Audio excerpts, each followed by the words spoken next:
Hey, what's going on YouTube? So today I'm going to showcase a 1-bar Oakensoul build for the Stamina Templar updated for the Necrom DLC patch. This build is capable of pulling over 95k on the parse dummy and is a very solid build for group content. Please use these builds as a baseline as there are many viable gear sets and skills in the game, and builds should be tailored for specific content for optimal results. So just very quickly, starting off in the character sheet, I have 64 points in the stamina and I'm running the Thief Mundus. For the race, we're a Dark Elf because we're a stamina build and Dark Elves have some of the best passives for stamina DPS. For the food, we're going to be running RTM Takeaway Broth as our first choice.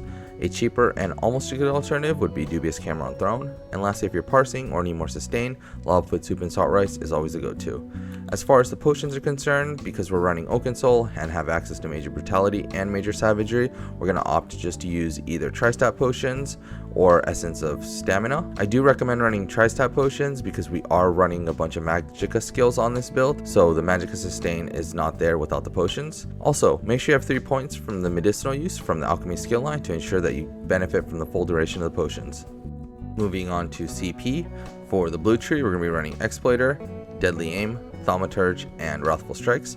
Swap out Exploiter for crit damage CP like Fighting Finesse or Backstabber if you don't have access to off balance or you need more crit damage.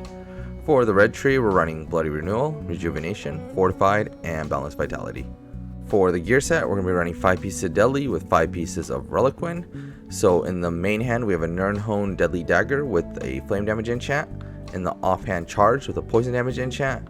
For the head slot, 1 piece Slime Crawl, Divine's Light with Max Stam.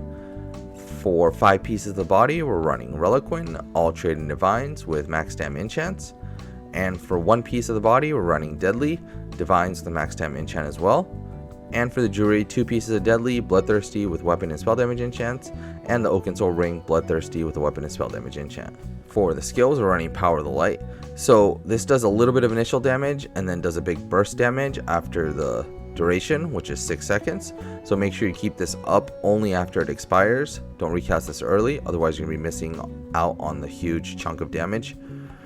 Biting Jabs is our spammable. Radiant Oppression, this is our execute. You want to start using this at about 40%. Deadly Cloak, this is a dot from the dual wield skill line. It does good damage and also is a stam skill. Solar Barrage, this is our other mag skill. This does okay dot damage, but the best thing about this is it now increases your damage done with class abilities by 5% for 22 seconds. And for the ultimate, we're running Shooting Star. You can run Dawnbreaker. I didn't see a difference in damage, but I think Shooting Star was just a little bit easier to consistently hit higher with. But depending on the content, you may want to choose Dawnbreaker over this. So for the rotation, you basically want to keep up Power of the Light as best as possible throughout the whole parse or the whole fight, just because using Radiant Oppression during execute is really mag heavy, so you want to balance it out with casting your stam skills. Keep up Power of the Light every 6 seconds or 6th cast.